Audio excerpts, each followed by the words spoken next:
रिलायंस की आज की क्लोजिंग कितनी गंदी हुई है वो इस चार्ट को देख के आप अंदाजा लगा सकते हो। हाँ, हालांकि 1.5% का इसने अप मूव लगाया हुआ है जिसकी हम कल बात भी कर रहे थे, बट फिर भी क्लोजिंग काफी नेगेटिव है। डिटेल में बात करते हैं, 15 मिनट के चार्ट पे चलते हैं। सबसे पहले नंबर्स हटाते हैं यहाँ पे जो हमने यहाँ पे कल मेंशन किए थे आपके साथ में। कल बहुत ज्यादा डिटेल में मैंने बात की थी कि ये इस पॉइंट पे बैठा हुआ है कि यहाँ पे अगर थोड़े दिन और रुका, मतलब इसी रेंज में अगर रुका, तो फिर ब्रेकडाउन से कोई बचा नहीं सकता। आज इसने बहुत अच्छी परफॉर्मेंस की, मॉर्निंग से अप मूव लगाया, होल्ड किया और फिर बहुत बढ़िया एक रैली करके यहाँ पे दिखाया।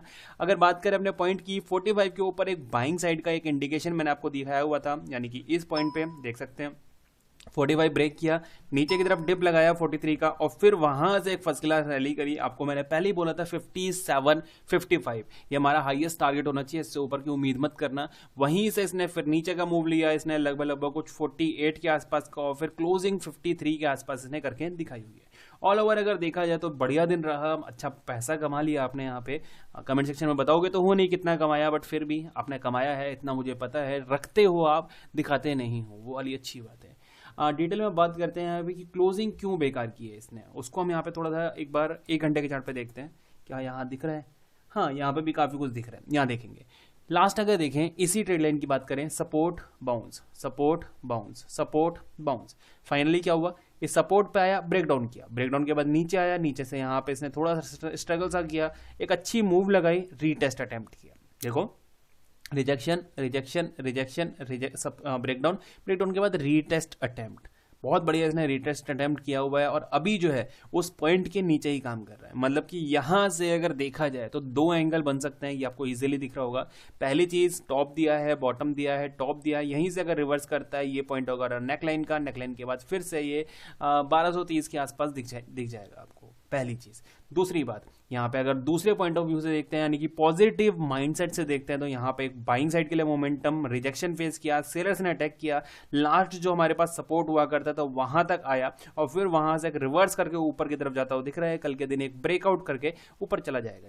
ये दूसरा व्यू है। बहुत ज्यादा डिपेंडेंसी कल के दिन हमारी मार्केट का ओपनिंग कहाँ होती है उस चीज में वैल्यू करने वाला है। ठीक है, 1 घंटे के चार्ट पे हमने यहाँ पे बहुत बेहतर तरीके से देख लिया। एक बार लास्ट में एक बार डेली चार्ट पे चलते हैं, फिर 15 मिनट के चार्ट पे लेवल्स की बात करते हैं। यहाँ देखेंगे, अगर बात करते हैं यहाँ पे इसकी 1 डे के चार्ट की, लास्ट 4 दिन की परफॉर्मेंस, एक अच्छा खासा फॉल। ठीक है, 3 दिन यहाँ पे एक जगह पे स्ट्रगल किया इसने और आज ब्रेकआउट करके ऊपर निकला। वॉल्यूम कुछ खास नहीं है ना, बिल्कुल खास वॉल्यूम यहाँ पे इसने नहीं बना के दिखाई हुई है। और अगर यहाँ पे देखें वही चीज, अटेम्प्ट रीटेस्ट, नीचे की तरफ आने की पूरी संभावना है इसके पास। अगर इसको बाउंस करके ऊपर निकलता है देन रिजेक्शन का है, ये चीज देखना आप। अगर मैं आपको लास्ट लेके चलूं, यहां से अगर देखोगे ये कंटिन्यू ऊपर की तरफ, यहाँ कंटिन्यू नीचे की तरफ, यहाँ बीच में बैठा हुआ है कि अगर ये रिजेक्शन ब्रेक करता है तो उसके बाद नेक्स्ट जो इसका स्टॉप दिखाई दे रहा है वो 1280 के आसपास ही कुछ दिखाई दे रहा है। ये बहुत ज्यादा पॉजिटिव वे है कि 1280 तक इसके पास कोई मेजर स्टॉप नजर नहीं आ रहा है। अब एक काम करते हैं, 15 मिनट के चार्ट पे चलते हैं और फिर लेवल्स की बात कर लेते हैं कि कल के दिन किस लेवल पे हम यहाँ पे इसको पकड़ सकते हैं, कहाँ से दबोच सकते हैं, कहाँ से इसको पैसा हम निकाल सकते हैं। यहाँ देखते हैं, सबसे पहले उसी एंगल को हम देखेंगे जो हमने यहाँ पे बात की थी, यानी कि डब्ल्यू पैटर्न और सॉरी एम पैटर्न और एक इस तरह का यहाँ पे एंगल है। ये हमारी नेकलाइन है, राइट।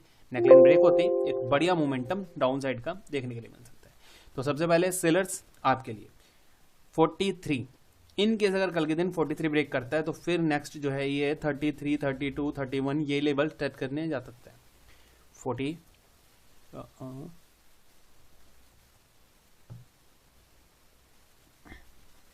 43 के नीचे शॉर्टिंग, पहली चीज यहां पे हो गई। दूसरी बाइंग के लिए 58, 1258, 58 के ऊपर बाइंग, ये दोनों व्यू हो गए हमारे। रीजन मैंने आपको यहाँ पे बता ही दिया है। पहली चीज कुछ पैटर्न इस तरह का नेकलाइन, ठीक है। दूसरी चीज यहाँ पे रिजेक्शन नीचे, फिर ये एंड पैटर्न, ये ब्रेकआउट, राइट। ब्रेकआउट के बाद एक ट्रेड 70-75 तक के टारगेट इजीली देखने के लिए मिल सकते हैं। तो दो व्यू हमने यहाँ पे ले लिए हैं, दोनों में से कौन सा व्यू काम करता है, 58 वाला या 43 वाला, इसे हम कल के दिन यहाँ पे देख सकते हैं। लॉन्ग टर्म में अगर देखा जाए यहाँ पे कल के दिन अगर गैप अप या गैप डाउन ओपन हो गया तो क्या होना है। सपोज करते हैं गैप डाउन, थोड़ा रिस्की ज्यादा है, उसके बारे में ज्यादा बात करते हैं। गैप डाउन कहाँ, इस रेंज में कहीं ओपन हो गया। सबसे पहली चीज, एक चीज ध्यान रखना, अभी अगर बायर्स हैं यहाँ पे तो किस वे में है, क्या सोच के बैठे हुए। पहली चीज ये इनके पास एक सपोर्ट है, दूसरी ये इसके पास एक सपोर्ट है, ठीक है। दो इनके पास सपोर्ट्स हैं बायर्स के पास में। पहली सपोर्ट गैप डाउन के साथ ही ओपन होता है। जो पैसा इनके पास बच रहा होगा ना, जो प्रॉफिट इनके पास नजर आ रहा होगा, मतलब सपोज आज की रेट में ये क्लोजिंग टाइम पे 100 पॉइंट का प्रॉफिट है, सीधे ही वो घट के यहाँ पे कितना हो जाएगा, 50 पॉइंट का, 50 रुपए का प्रॉफिट यहाँ पे रह जाएगा। चांसेस हैं यहाँ पे मिलेगा आपको फिर से एक प्रॉफिट बुकिंग, और फिर यहाँ पे गैप डाउन जो है वो और ज्यादा फॉल में कन्वर्ट हो सकता है। तो इन केस गैप डाउन मिलता है तो वहां पे बाइंग के बारे में सोचने की बिल्कुल भी गलती मत करना, और खासकर इस पॉइंट के नीचे अगर इसके नीचे गैप डाउन मिलता है तो फिर वहां से एक बड़ा फॉल पॉसिबली आपको देखने के लिए मिल सकता है। ये चीज ध्यान रखना, पहली चीज हो गई। दूसरी बात, यहाँ पे सेकंड व्यू हम क्या लेंगे, जैसे मैंने आपको बताया बायर्स के लिए यहाँ पे बता दिया मैंने आपको बायर्स कहाँ पे दिक्कत मानने वाले हैं, सेम सेलर्स के लिए। अभी एग्जैक्ट देखा जाए ये जो लंबे वाले फॉल में जो सेलर्स एंट्री करी होगी उनका क्या व्यू लेके चल रहे होंगे। उनका पहला यही होगा कि यहाँ पे रिजेक्शन फेस कर लेगा इस वाली लाइन पे, ठीक है। दूसरा ये जो है एक रिजेक्शन पॉइंट है, यहाँ से हम जो रीटेस्ट किया इसने, यहाँ से रीटेस्ट के बाद नीचे की तरफ फॉल कर सकता है। बट यहाँ पे अभी क्या दिख रहा है उन्हें कि रीटेस्ट अटेम्प्ट होने के बाद ये फिर से ऊपर निकल रहा है, मतलब कि अगर कल के दिन गैप अप या फिर किसी कंडीशन में यहाँ पे इस रेंज को ब्रेक करता है तो फिर ये लोग भी दिक्कत में आएंगे, और फिर यहाँ पे हमें क्या मिलेगा, ये शॉर्ट्स जो हैं वो बाइंग में कन्वर्ट होंगे और फिर यहाँ से बाइंग साइड का मोमेंटम मिल सकता है। तो कल के दिन गैप अप या गैप डाउन जो है वो कंटिन्यू हो सकता है, मतलब गैप डाउन फॉल कर सकता है, गैप अप कंटिन्यू बाइंग के लिए जा सकता है। देखते हैं बाकी कल के दिन कैसे काम करता है रिलायंस। वीडियो पसंद आए तो लाइक कर देना।